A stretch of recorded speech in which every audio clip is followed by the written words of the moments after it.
Hello, everyone, and thank you so much for joining this online meeting. We tried to make it on Facebook as well, but today Facebook is not very friendly, and Zoom either. So we're going to do this, and the event, as you may have already heard, is recorded. Okay, so thank you again for joining this event that marks the launching of the project financed under the UNESCO Aschberg Programme and then implemented in Romania by the Ministry of Culture through the Project Management Unit. A few words about who we are. The Project Management Unit is an internal structure of the Ministry of Culture with expertise in the implementation and management of programs and projects with reimbursable funding. And I mean this in this sense, the Council of Europe Development Bank, and non-reimbursable funding, European structural funds, and the famous EA grants. For the past, I think, about 15 years now, the Project Management Unit has managed over 400 million euros in projects and programs supporting the cultural sector in Romania. To exemplify on this, only with the 3 programs that it implemented within the EA grants mechanism, the Project Management Unit has supported over 180 cultural projects that deal with restoration and revitalization of cultural heritage, cultural entrepreneurship, cultural diversity, and of course, bilateral cooperation. And it will definitely not stop here, as you will learn all throughout this online event. The project that is central to this meeting is not just a project, but one that it lends a helping hand in fulfilling a long-time imperative that is the status of the cultural worker in Romania, which is actually the focus of Reform 3 within the Recovery and Resilience Plan of Romania. Further on, I would like to introduce the speakers and the guests and our guests today. We have here representatives of the UNESCO Aschberg Programme and of the National Commission of Romania for UNESCO, as well as the 2 international experts that are involved in the project. And of course, the entire team of the Romanian experts who make the most of their experience and knowledge in the cultural field so as to build a most comprehensive, relevant, and up-to-date status of cultural workers. About the project, it is no coincidence that on the 15th of April this year, celebrating World Art Day, we were announced that that our project proposal was accepted for funding under the UNESCO Aschberg Programme for artists and cultural professionals. Given the wide scope and the targeted impact of such a legislative initiative, the expertise and technical assistance provided within the project undoubtedly bring about added value. And an added value to the overall process of drafting the status of cultural workers in Romania. We are also here today thanks to our colleague, Ms. Roxana Proca, who did an excellent job in submitting a successful application. And we thank you for that, Roxana, if you joined this meeting. Going further, you should know that our project goes all throughout the next 12 months, and the total budget is around $50,000.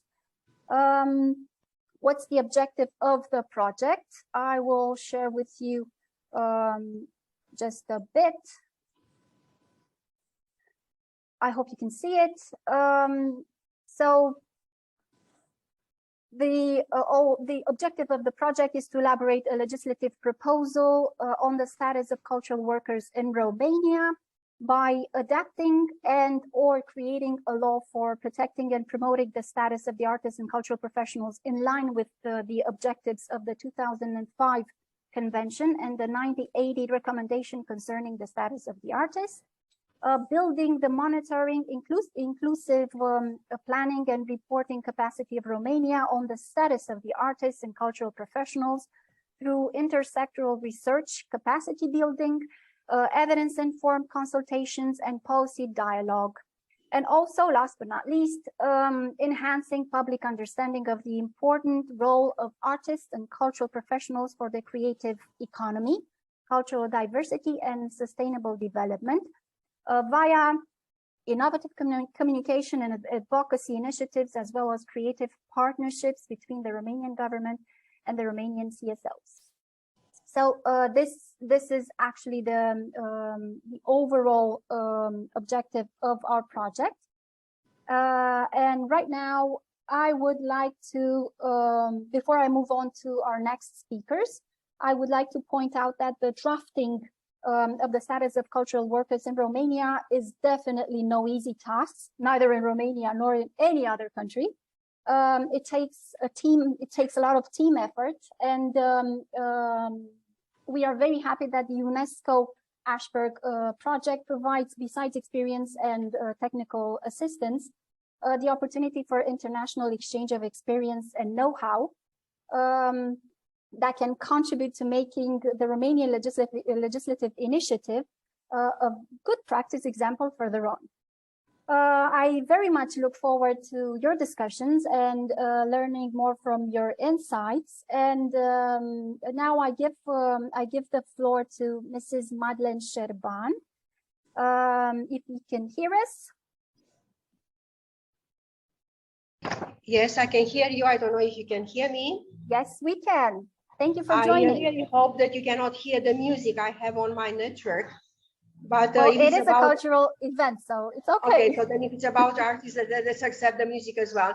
So then first of all, I would like to say a big thanks to you for inviting the National Commission of Romania for having one word shared here with you, and to salute as well all the participants to this event, and to hope that what we started in this morning discussing to the Ministry of Education about education through art and for art will have as well a big help from your side in the sense of concluding in a way to about the status of the artists, of the cultural professionals, because this is one of our, I would say, National Commission of Romania for UNESCO, but Ministry of Education as well, priorities through the associated schools for UNESCO, to make sure that we will make as visible as should be the education for art.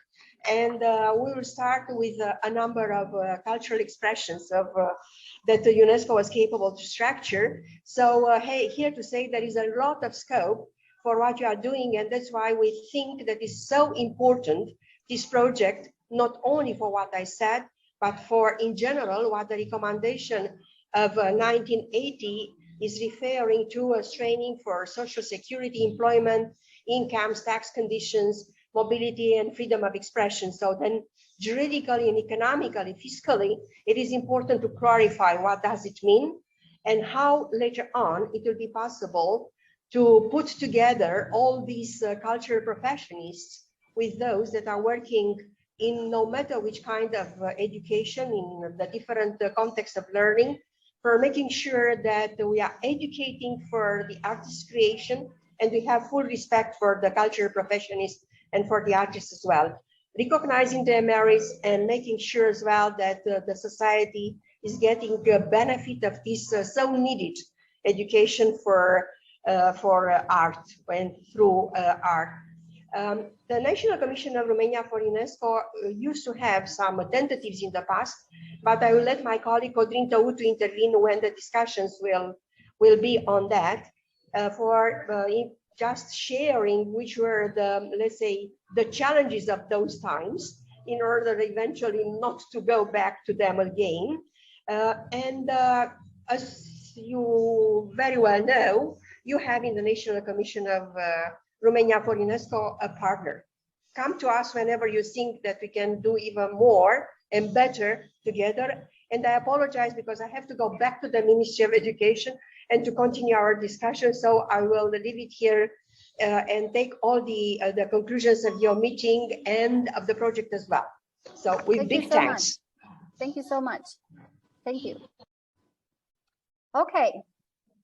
So next is Anais. Anais, can you hear us? Yes, perfectly. Can you hear me? Yes, we can. Great. I'm sorry. It's quite impossible to pronounce your name. So I will just limit myself to Anais. That's easier. Thank you. Thank you for joining, and really looking forward to what you will have to share with us. Thank you so much, Monica. So I'm Anaïs Chagan-Carion. I'm working as in the coordination of the UNESCO Aschberg Programme from the UNESCO headquarters in Paris. So it's really a great pleasure to intervene on behalf of this program for artists and cultural professionals, and to participate in the launch of this important project in Romania, which is one of the 12 beneficiary countries of the first UNESCO Aschberg call that was launched in 2021. So the UNESCO Aschberg Programme was reconceptualized that same year in order to become the operational arm of UNESCO to support member states in the design of reforms or new regulatory frameworks to protect and promote artistic freedom, including the social and economic rights of artists and cultural professionals. And we're just very happy to be accompanying Romania in this journey to improve the working and living conditions of its cultural workers in order to harness really their potential as drivers of innovation and change. Because artists do not only produce work that appeals to senses, their creations can also highlight issues, challenge norms, and encourage conversations driving development processes. Without artistic freedom, including the social and economic conditions necessary to foster artistic expressions, it's not only artists that are deprived of their means to survive, it's also society as a whole that is missing on opportunities to imagine alternative futures. And what is more, cultural and creative industries are major drivers of economic development. The creative sector contributes significantly to the global economy, representing 3.1% of global GDP and 6.2% of all employment. In that sense, artists and cultural professionals contribute to society in many ways, including economically, and they should be able to create freely and live off their creative work, notably by receiving the same support and protection that is granted to other professional categories. However, as it was highlighted and further exacerbated by the COVID-19 crisis, artists and cultural professionals, they often work in particularly precarious conditions.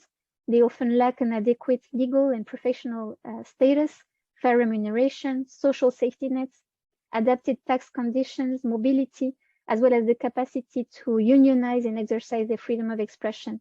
And this is often due to structural issues because of the lack of an enabling legal environment that recognizes artists as professionals and that protects and fosters the capacity to live off their creativity. And though digital technologies, they represent new opportunities today for artists, they still come with a lot of challenges. For example, for the protection of the intellectual property of artists and their capacity to receive a remuneration from the online use of their work. So developing and retaining creative talents is essential to further harness the potential of cultural and creative industries. And this requires sound regulatory frameworks, such as laws, policies, and measures that ensure artistic freedom, including decent working and living conditions for artists and cultural professionals. And this is of particular relevance, of course, in Romania, as according to the findings of the Culture 2030 indicators, culture represents 5.1% of total employment in the country, which is even higher if we focus on women, as 6.8% of working women are engaged in cultural employment, which is itself composed of 61% of women. So this is why we believe that this project in Romania is essential and will contribute greatly to improving the creative ecosystem and its impact in the country. We're also particularly happy to contribute to this journey thanks to the knowledge and guidance of two great experts from the EU UNESCO expert facility, Mrs. Milena Dragicevic-Tesic and Mrs. Vesna Čopic. who will be notably supported by the UNESCO Regional Bureau for Science and Culture for Europe, which is located in Venice. They will be able to share international good practices in terms of cultural policy and the status of the artist, while promoting also UNESCO's participatory policymaking methodology that calls for dialogue and consultations with all relevant stakeholders, including artists themselves and civil society organizations. And this participatory approach is essential to build well thought out, appropriate and adequate potential solutions, without which any regulatory framework might be ineffective. And this project is all the more relevant and timely as it's launched just a few days after the adoption in Mexico of a historic declaration following the UNESCO World Conference on Cultural Policies and Sustainable Development, Mondiacult 2022. Through this declaration, the ministers of culture of the member states of UNESCO recognized culture as a public good with an intrinsic value to enable and drive sustainable development. They committed to foster an enabling environment conducive to the respect and exercise of all human rights, including cultural rights, and reducing inequalities, notably by strengthening the economic and social status and rights of artists, cultural professionals and practitioners, facilitating their mobility and upholding their status, including by reinforcing intellectual property, protecting and promoting artistic freedom and freedom of expression. So all of this is at the very heart of UNESCO's mandate through the 2005 Convention on the Protection and Promotion of the Diversity of Cultural Expressions and the 1980 Recommendation concerning the status of the artist. And in this framework, also UNESCO has launched last June the global survey on the implementation of the 1980 Recommendation to assess the state of the art regarding the issues facing artists worldwide. And we highly encourage Romania to take the opportunity of this UNESCO Aschberg Programme to also contribute to this global survey because of the importance of this reporting process, as the collection of reliable and up-to-date data is crucial to take stocks of progress, gaps, challenges, and opportunities to further strengthen the status of artists. So just to conclude, I would like to say again, congratulations to Romania, and you can count on our support to ensure that this project is a success. Thank you so much. Thank you, Anais. Thank you for your support. It wouldn't have been possible otherwise. And we are really happy that we managed to be in this partnership. Okay, so next I am going to give the floor to Valentin Savu, who is the coordinator of Reform 3. Please, Valentin. Good morning, everyone. I wrote a few words, but it's very hard for me to come after three very professional ladies that told us a lot. So I am the coordinator of Romania's National Recovery and Resilience Plan regarding the new legislative framework on the statute of cultural workers.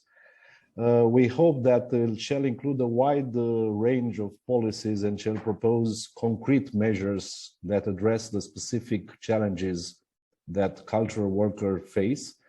And we mean to protect all the cultural workers. I would like to thank Ms. Madeleine Șerban, the Secretary General of the National Commission of Romania for UNESCO, for joining us today.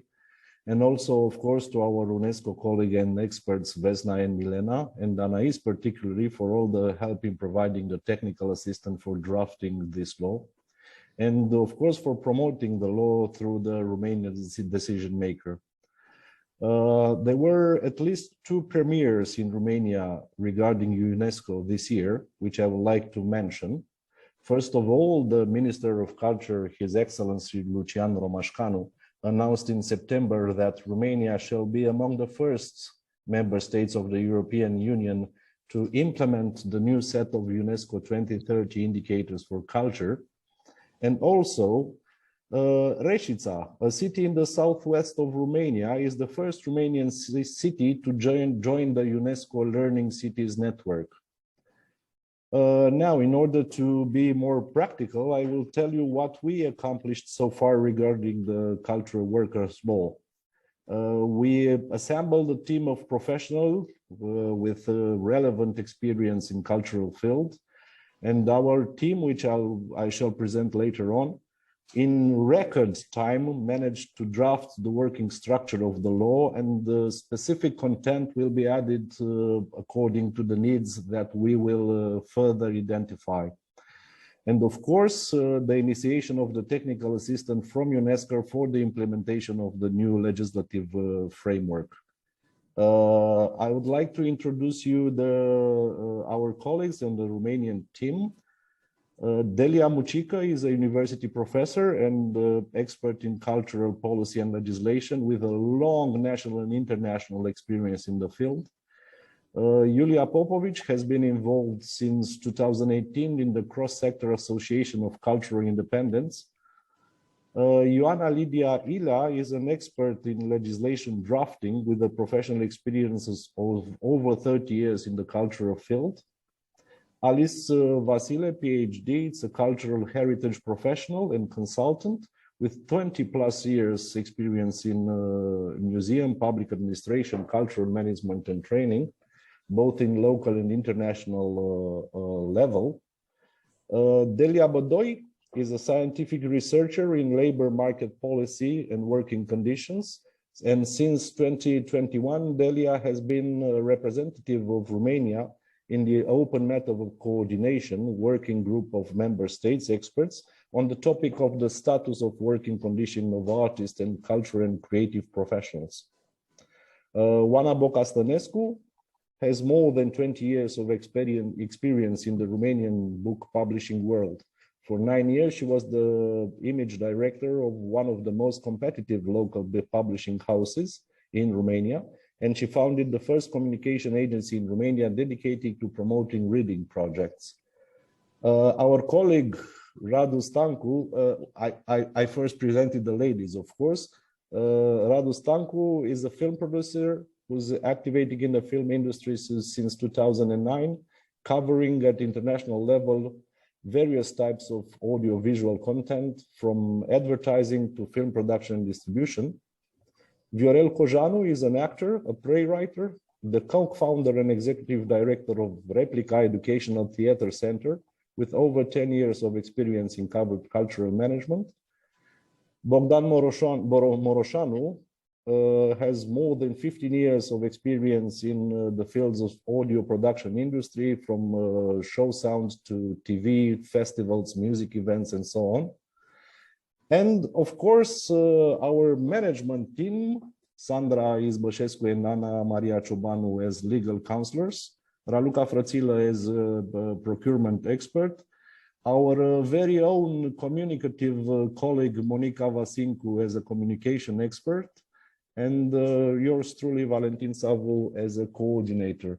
So this is the Romanian team, and with the help of Milena and Vesna, hopefully in record time, due to the milestone that we have in the National Resilience and Recovery Plan, we will have drafted and adopted a law regarding the cultural workers. Thank you. Thank you, Valentin. I don't know if you noticed, but we're a very big and very important team. I'm sure that it is a lot of work, but we will get it through and reach what we've proposed. Okay, so next we'll give the floor to Vesna or Milena, please. In fact, Anais has already told a lot of things that I intended to speak, so I will skip that and keep on really my role in it. Because just 2 days ago on IETM meeting in Belgrade, informal European theater meeting, big network, one keynote speaker said those policy makers, they are trying to administrate aesthetics. And in fact, that's not our job, creating this law. We in fact have to create laws and other legal instruments, negotiating better conditions for, first of all, artistic labor, for life also, but artistic labor is something that should be in focus, curatorial, cultural professional jobs because they are underestimated, underpaid, and expect to be done on enthusiasm and passion. So freelance artists today are precariat. In fact, some people use the word projectariat because they are forced to jump from project to rush as flexible personas, how Brian Holmes is calling that. Research of Jaka Primorac and her book proved that the most difficult position is even in independent art sector, where people are rushing from project because it leads to huge self-exploitation, to burnout, physical and psychological, or toward depression and self-isolation that many are even calling laziness, which in fact is completely opposite of that. Number of projects are increasing, but fees and income are decreasing for these workers. So there are a lot of different examples around the world that through different public policy measures are facilitating position and working conditions, and above all, fair payments for the artists, because fair payments are not even coming from public cultural institutions, not to speak about private ones. B, different bottom-up policy actions and actions of solidarity among artists in each art sector through self-organization, solidarity, through trade unions of freelance artists like they exist in Canada, both in theater and film field and so on. Then raise of fair cultural management practice in both public and private cultural organization, because civil society is already on horizontal level of governance. This is in those two sectors that artistic labor, freelance cultural professional labor is overexploited. I have to say that, however, many cultural institutions, for example, museums around the world, are extremely helpful for contemporary dance. So it's strange, but that's the fact. That's now, in this very moment, is under research, and I could document that. Why? Because it seems that public institutions that are decently funded has taken their social responsibility to fund contemporary art form that lacks public institutions. I know that in Romania, you have now Contemporary Dance Center, and that's a very good example for all of us in the Balkans. We have to stipulate public institutions to make fair contracts with artists with remuneration, even when it comes to force majeure, because the now pandemic have shown how those contracts has been favorable for institutions and totally unfavorable for the artists that thought that they have a long-term contract, but in the contract only they are getting paid if they work. Force majeure is not taken in account. And or, for example, to take in account, usually in contracts, they avoid to pay preparatory periods, reflection periods, and so on, really just periods of rehearsals of working and presenting. So to summarize and conclude, art should not stay in a gray zone of economy, because I think all these GDPs, 3% and so on, it's only what is statistically measurable. But huge amount of artistic labor is going through a gray zone. And I would like to focus in the conclusion just on this controversy that on one side, we as cultural professionals and artists, we are fighting for autonomy of profession. But on the other side, we need laws and regulations. And that might seem controversial. But if we understand and acknowledge that profession of cultural professional is in public interest, whether he would be employed in public, private, or civil society sector or self-employed, that this is producing public good of national interest, we will not only forcing the field to become more and more responsible, resilient, and entrepreneurial to take care of themselves, but I agree this training is also necessary. We will have to take our responsibility to make framework for artistic labor to flourish, but also we have somewhere to guarantee not only just the phrase freedom of artistic expression, but also right to dissent, a right to rebellion, a right to critical thinking. So I'm sure that we are not yet ready for universal basic income as a right of cultural professional, but we have to use all possibilities that sociology of profession is offering to us, especially coming now back to what Anais said, it's a female sector. But that's also the reason that gender wage gap in this sector is also present, like in whole society in the business sector. So there are lots of things to see how to enable rights to artists and cultural professional mothers to have right, if they are freelance, to have, however, as employed women, right to kindergarten for their children and right to vacation and so on.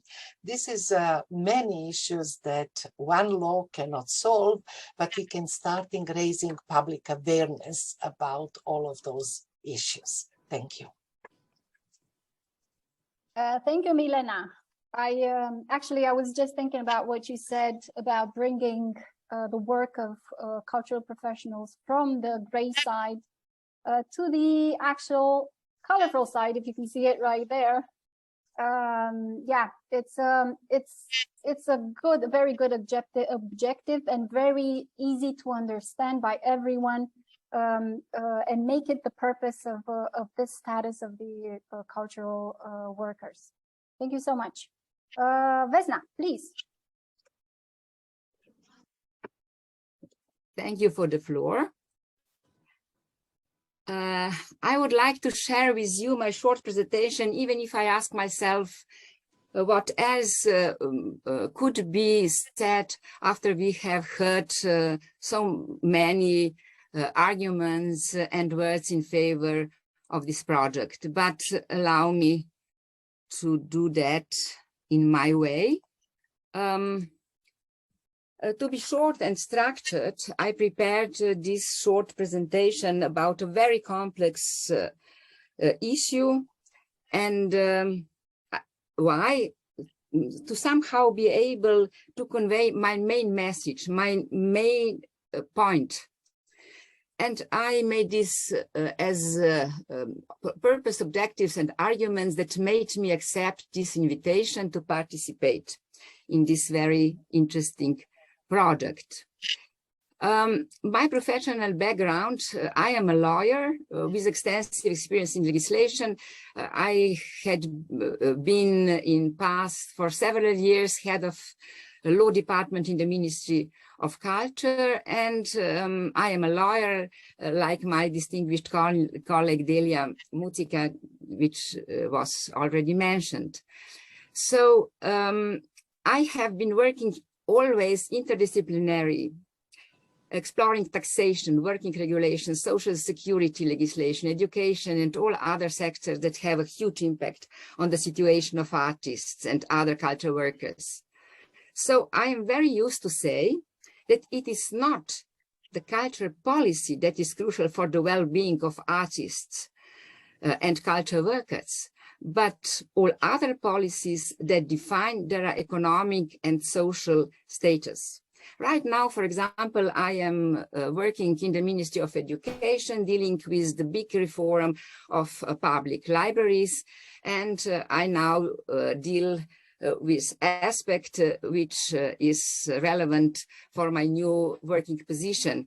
And again, I found out how important it is to have a good relations with different ministries, because they are so relevant for these different aspects of arts and culture. So, yes, the purpose in which I believe is very simple, and it was already mentioned that we have to recognize contribution of artists in the social and economic development. Public importance of effective system to support of creativity is what we have to deal with in our product, I believe. I also believe that it is a legislation in support of creativity. So this is a, how to say, driven force of cultural and economic development everywhere, also in Romania. And that's why I think and believe what was already said, to improve the social and economic status of artists and to create professional working environment for artists, stronger domestic cultural market, availability to education, and also some services that would make life of freelance artists and cultural work easier in terms of financial and legal advices for them to be able to organize their independent cultural work. Yeah.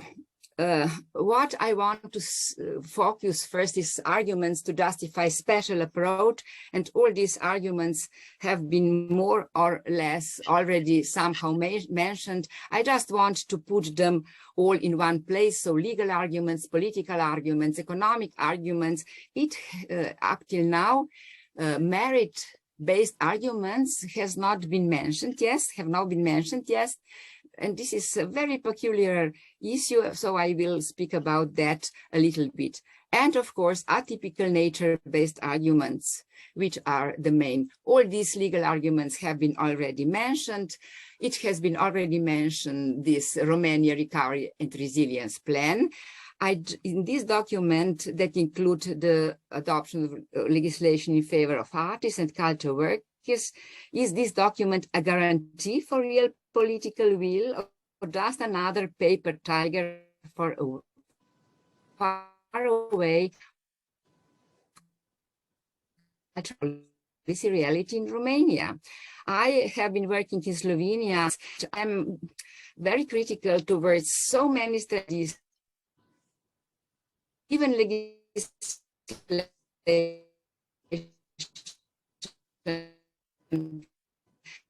Vesna, I think you have some tiny issues with the connection.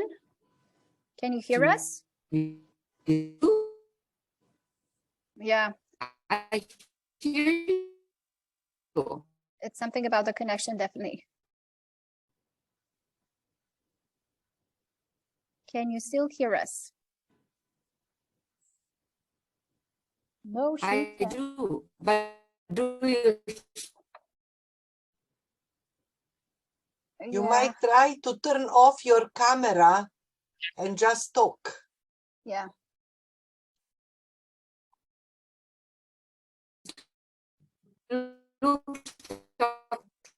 Okay.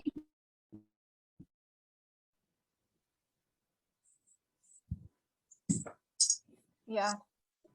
So we're gonna have to wait for Vesna just a bit. Let's see who's next. Alice, are you ready? Thank you. To step in. Thank you. Thank you for the opportunity.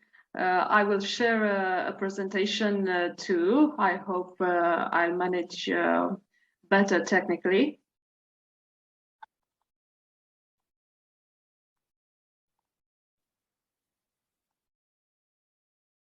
I believe it's okay. Thank you. It's there, yeah. Thank you. So I gathered a few data about what we are doing here. It's data collected not for people in the sector. We all know in the field of culture what's the problem and what are we dealing with. I just wanted to show to a wider audience what we are trying to do with this Romanian initiative, which is not isolated. It's a general international European initiative. So the data I intend to present very shortly, very briefly, is about the value of culture and the value of the artist. And we all know the character of the poor artist, and we all cherish culture. Nobody, it's undisputable, nobody would say that culture does not matter in society. But the question is, how does the value of culture mirror the status of artists and cultural workers as well? What we are trying to do now, and maybe as the previous speakers said, we are not going to solve the problem entirely, thoroughly, but it's a first step towards finishing with this poor artist character, maybe, and put the artist, put the cultural worker where they deserve to be in society. So, about the value of culture. The value of culture is multiple. It does not have an end, and it's still open for new interpretation and new elements to be found. Few of these elements already acknowledged are the well-being. Culture contributes to well-being of people. Culture contributes to development of society, including through innovation. Culture is a pillar of education. Culture gives us joy. Culture is related to our own identity as individuals and as communities. It contributes to cohesion in society, also to economic progress and development, and it has for every individual its own value. Few elements of value that are generally acknowledged. First of all, money, because culture takes money. It's coming for free, but it also produces economic value. So Europe contributes with around $400 billion to the global economy, to the global art market in 2018, and also is predicted to rise by approximately 25% by the next year. Also, we should acknowledge that Europe, the European Union, is not a major player at international level, as we see here. Most of the contribution to the global art market is coming from the United States of America, from China, and the UK, reaching about 80% of the global art market. So there's still place for improvement for Europe, and as we will see further on, for Romania in particular. Participation. So culture is important for the population in the EU. As we see in the data, in 2015, 63% of the EU population over 16 years of age participated in cultural activity. So more than the majority of the society is taking advantage, benefits from culture. We have here few data of the most fortunate, as we see Denmark, Sweden, with around 85% of the population taking part in cultural events. And unfortunately, Romania is at the lowest level with only 27.4% of the population participating to cultural events. About employment, this data has been already presented by previous speakers. But what I wanted to point out was how little employment from the cultural field contributes gives back a lot to more than half of the EU population. So we are talking about only 3.6% of the total workforce in Europe. As we see, it's quite a constant figure from 2015 to 2020.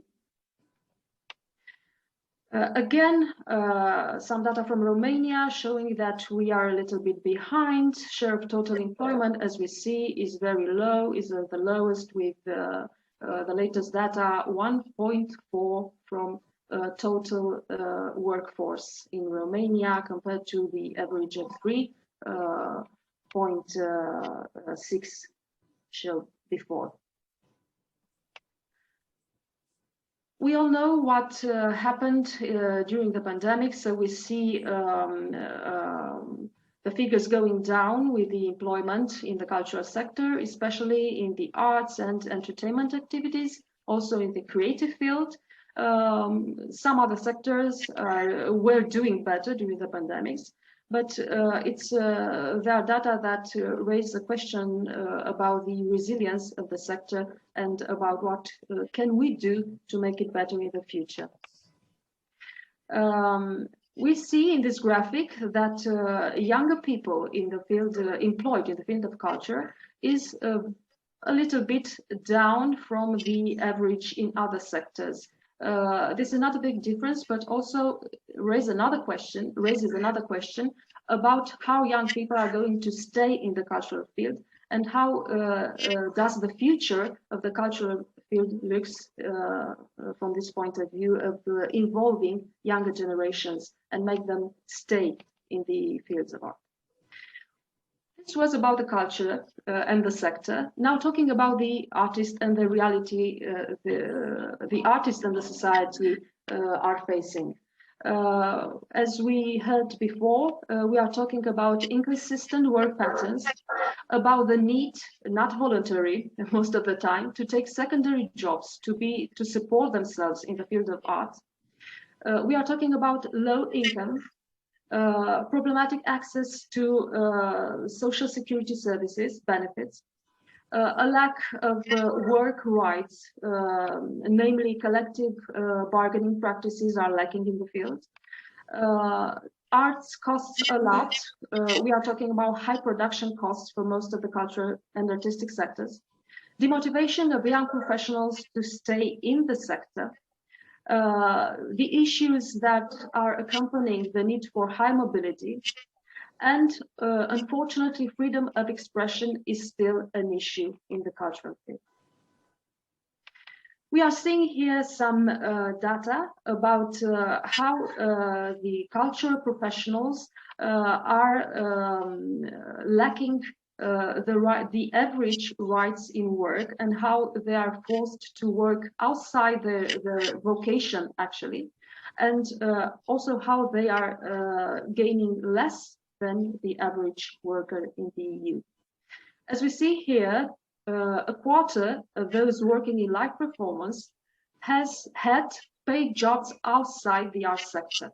For visual arts, the percent is higher, is 40%. For music sector, is 33%. So we are talking about people working more and making less revenue than the average. Also, we are seeing here that the workers on full-time basis in Europe are 81% of the total workforce. As for the cultural sector, there are only 76% working on a full-time basis. So the rest are independent workers on a precarious, most of the time, status. Given the data existing, early on in 1980, there was the first signal to start taking measures and trying to support the artists and culture workers. So the first one was the UNESCO recommendation. And finally, we are seeing, almost 30 years later, that the European Parliament adopted a resolution raising attention to the social security and equity for the workforce in general. Further on in 2017, the European agenda raised another question about the challenges and risks associated with new technologies and new forms of work, also associated with the so-called platform economy and gig economy, and how the artists in particular are facing these new challenges in working and also in taking benefits from their creations. Associated with this initiative, we are here now trying to make in Romania a new status for artists and cultural workers, trying to support them in their creation and to give them what they deserve, also matters of social security. So I close this short presentation with the motto of the latest years: culture is work, art is work, and they deserve to be treated likewise. Thank you. Thank you so much. 1 second. Thank you so much. It was actually, if you look at figures, it's always groundbreaking. I mean, you know the reality in the market, but then when you look at figures, then it's like, whoa. Yeah. Figures speak more than images. Images speak more than words, and figures more than images. In this case, even more, yes. Thank you, Alice. Thank you. Let's go next to Delia. Delia, are you ready? Okay. Yes, I'm ready. Okay. If this is okay with you to share my presentation, because I have some small issues with my connection, and I just want to make sure that everything will be okay. Okay, I'll just give me 1 minute. Thank you so much. Okay. So this way, and then didn't I just open it? I don't think I did. There it is. Not yet. I think No? you have Okay. to click again. On 1 second, 1 second, 1 second. I opened this, but it won't. 1 second. Share. And then I have it. Yes, share. Can you see it? Perfect. Thank you so much. Yes, Okay. it's perfect. So, dear colleagues, thank you for your invitation to give this short presentation about the open method of coordination working group of member states on the topic of status and working conditions of artists and cultural and creative professionals. Only to introduce myself again, my name is Delia Bădoi. I'm a researcher and leading expert in this OMIC group for Romania. And today I will focus on presenting a few insights on the current situation of this group. And also I will try to point out some challenges faced by Romania participating in this working group. So first, as an overview of the OMIC group background, I think some notions are needed for clarification. So as foreseen in the Council Work Plan for Culture at the end of 2020, the Commission asked for a study on the status and working conditions of artists to look at different characteristics of employment of artists and professionals in the EU member states concerning some topics related to the status of artists, social security, self-employment issues, alternative financing, artistic freedom, career development, but also some specific measures for the COVID crisis. Second, the Commission also launched this Voices of Culture Civic Society group, which present the result of their extended, I may say, study and recommendation in June 2021. And now the two studies are available and can be consulted, as you can see and know, at the European Commission website. Once we have these two studies, since September 2021, the Commission is coordinating this EU group composed by experts from the EU Ministries of Culture and Employment.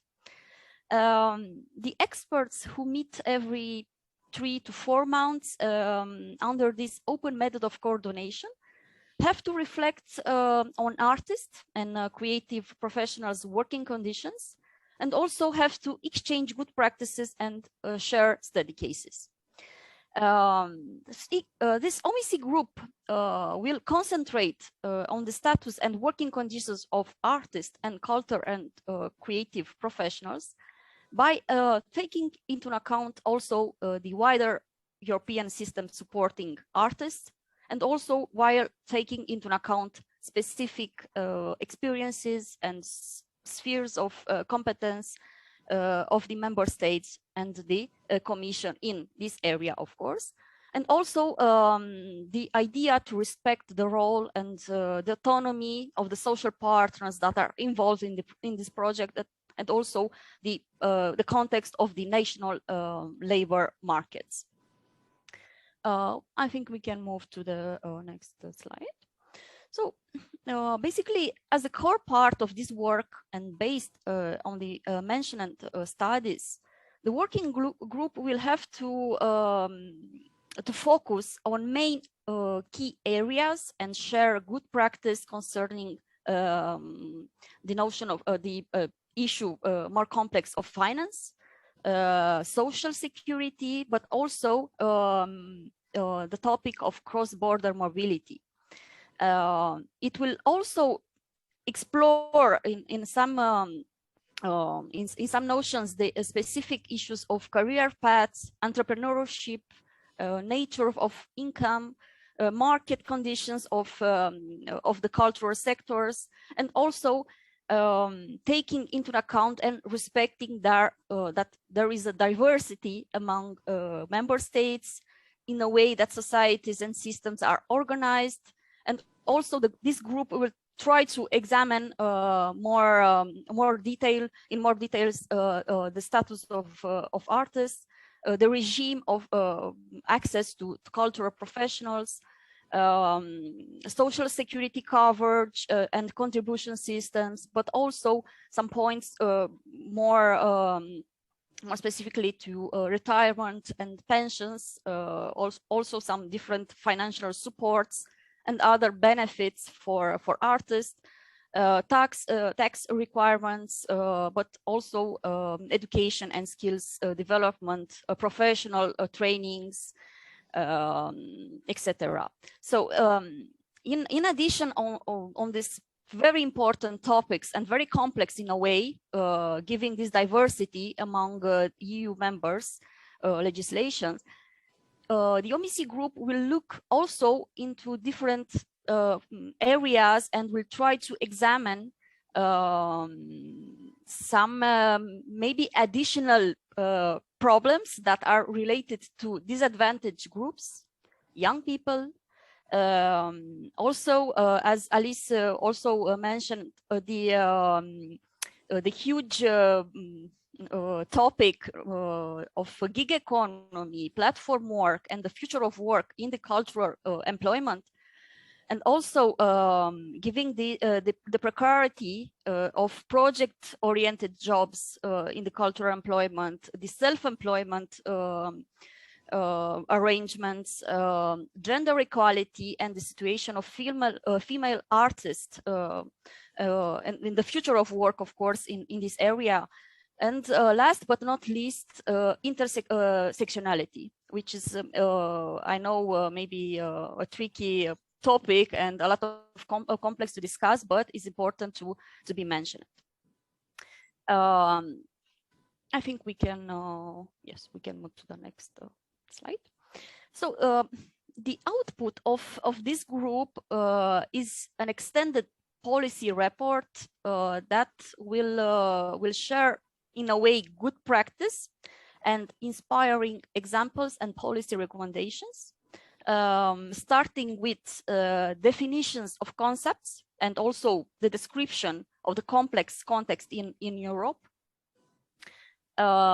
focusing on, of course, on the working conditions of artists and creative professionals, in a way, this state of play. And also will follow the topics of the subgroups of this OMC group.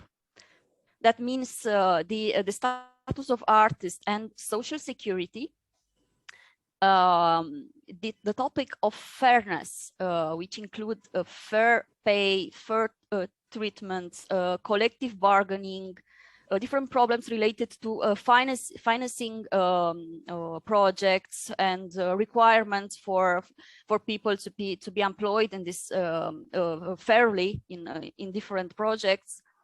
And also, of course, the skills development and competence needed for employment and artistic freedom. So this will be concluded, of course, with sharing study cases, good examples from different countries, and also further policy recommendations. Okay, we can move to the last slide. For Romania, the participation in this OMISI group, I think it's an opportunity to identify promising initiatives for the cultural sector, and to learn about, I don't know, good examples, good practice, innovative actions, and also this idea to maximize learnings and exchanges between experts, and to participate in this specific study visit for learning innovative methods. And also, I don't know, to maybe go further in work cafes, design thinking methods, etc. The challenge, very briefly, I identify so far are, especially for Romania, are related to the need for research in the cultural employment, but also to compare, to have data to compare and with other European countries.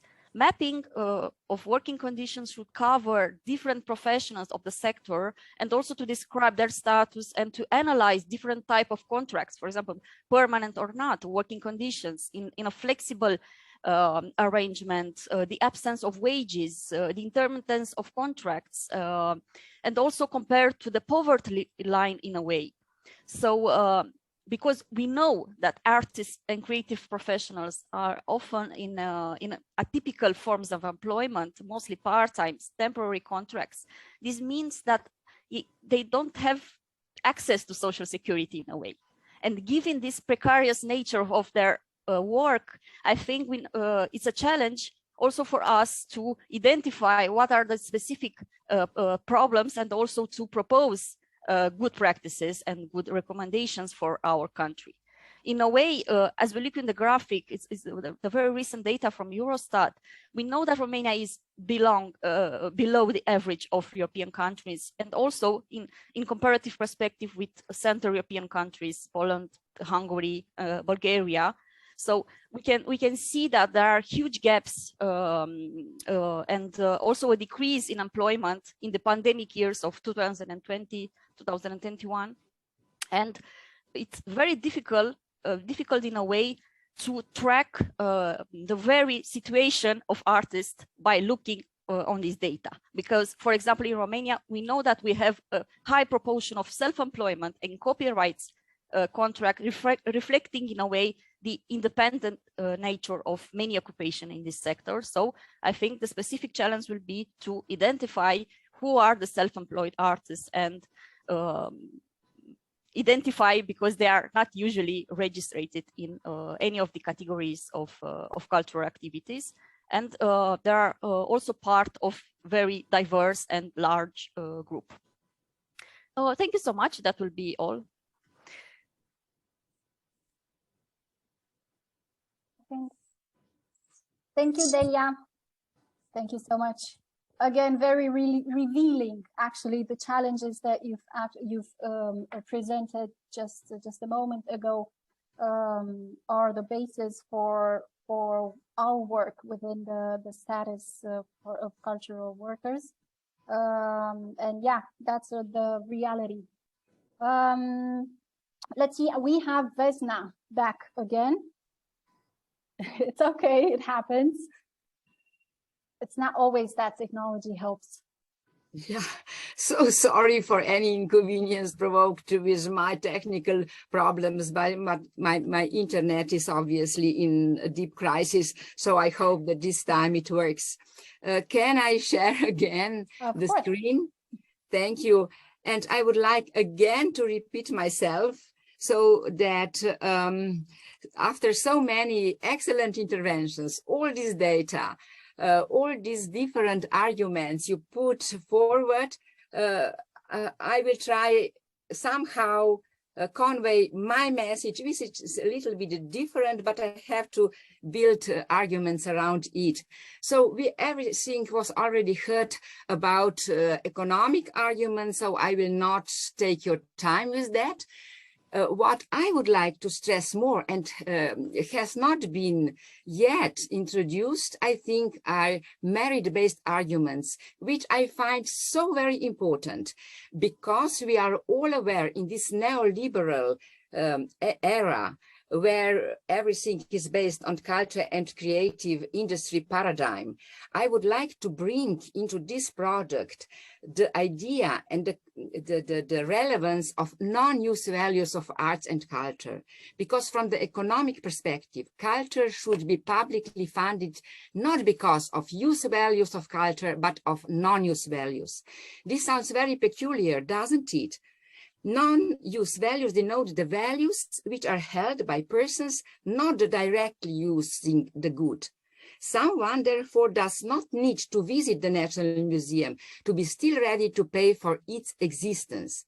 We are speaking about values to people who, for whatever reason, might be non-users, but who are still willing to pay to preserve or support the public good.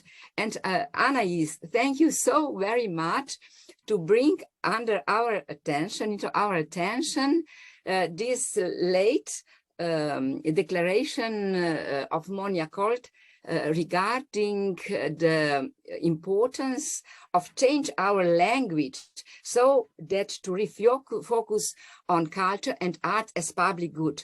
And I must tell you that already in 1994, where I was a head of law department in the Ministry of Culture, Slovenia adopted the law on the fulfillment of public interest for arts and culture based on arts and culture as public good. So I am very much in favor of this redirection, new direction, which is obviously now relevant for the future developments, because we all know that arts and culture, in spite of these rhetorics of culture and creative industries, remains on the edge or on the margin of political agendas everywhere, and did not come into the center from this margin because of this culture and creative industries discourse.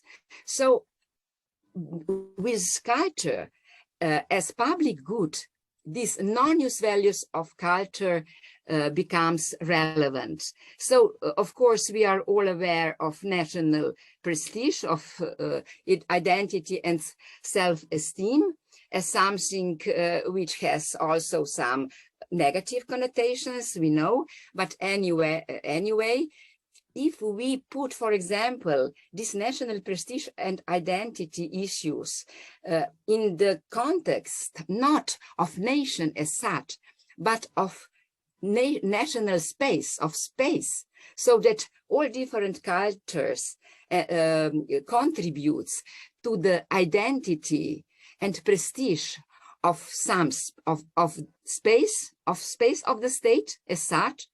So not only nation, the majority, but also all other that are present in this space, that also these two elements could become positive.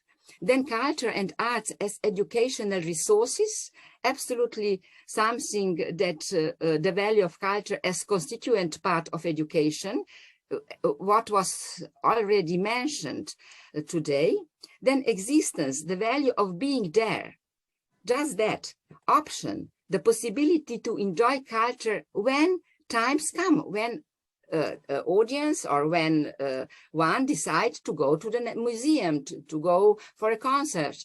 Existence and options are really two important aspects. And then backwards, the value for future generations. So these merit-based arguments should become much more important in this new, also global rhetorics that has been up till now. And then you already all speak about atypical nature of artistic work and culture work. And all these characteristics speaks in favor of preferential treatment of artists and cultural workers because of their importance for the society and state. But this is a question of awareness to say, yes, atypical nature is something in relation to also importance of arts and culture that need some medicines. Art and culture is all around in the margin, as I already say. So, but nevertheless, I don't want primarily to build the justification of supporting artists and culture workers on the ground of their importance for society. I would speak from different aspects, and that is the aspect of justice. Artists should enjoy the similar working conditions as any other regular employee in the cultural sector. This is my view, in my view, the main credo of this project. Why so? Because of typical nature of artistic and cultural work, we need to compensate this with specific measures. So I am not speaking here about a preferential treatment, about some privileges for artists and cultural workers. I speak of all these atypical characteristics that requires compensation in different approach regarding their economic and social status. We all know that atypical logic, that it is not to be employed, but that you have to, as an artist, your work is driven by your passion, to realize your artistic ideas. Then atypical work status, you already mentioned several jobs to survive. Atypical economic structure, one individual against all this global market. So again, these global big mega companies. The atypical influence in the economic cycles, and in the reality, everything starts with creativity, with ideas.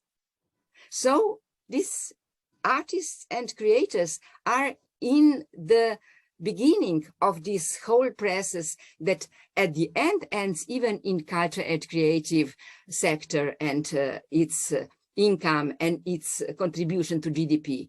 But everything depends on creativity, on artists and workers themselves. A typical assessment of their results, we also know, especially a typical funding that you jump from one project to another.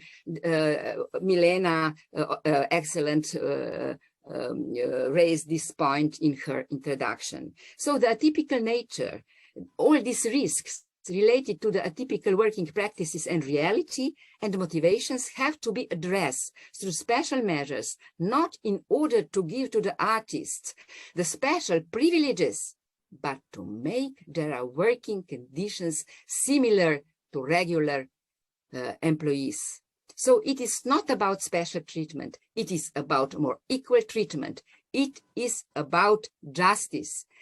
Because of this marginal position of artists, I think that we should underline much more this this aspect of justice. All these arguments give legitimacy to put in place legal instruments, policies, and measures. You already mentioned a lot of them in support of the improvement of social and economic status of artists and other cultural workers. And I could not agree more with one already raising problem, how to identify all these workers, because it is already a challenge to cover the working area of independent workers in the field of arts and culture. And really thank you for including me in this exciting and promising project. And I would like to add, dear participants, excellent. What I have heard until now, I really see that you have a lot of data, a lot of facts and figures, and all this is so important when we want to put something that was in marginal of political agenda up to now to its center. So good luck to all of us. Thank you. Thank you, Vesna. Thank you for accepting to be part of this team and of this project. Okay. So yes, I think we are kind of done with our presentations. In the agenda, the next part would have been the Q&A. So if any of you have any questions, please, now's the time. No, everything was loud and clear. Okay. So yes, I think we're actually in our initial schedule. Thank you so much to each and every one of you for your participation, for joining with facts and figures, and presenting your point of view and your experience, and sharing everything that needs to be shared within this very teamwork. I am supposed to give a closure to this meeting. First of all, I think that this status of the cultural worker needs a lot of work, of course. It needs a lot of time into making it and then into implementing it. It needs a lot of understanding from every entity and from every part that's involved and interested in it. It needs also a lot of compromise, and in the good sense, of course. Yes, it will definitely spur interest in the society, in the cultural society. But we're getting there. And actually, I have just 1 second. I want to share with you this one because I just found it, and I think it tells a lot about our effort. Yeah, it's truth, justice, and a better tomorrow for the creative and cultural workers. It should become our motto. Thank you so much. I also have one last thing to share with you. And 1 second. 1 second. There you go.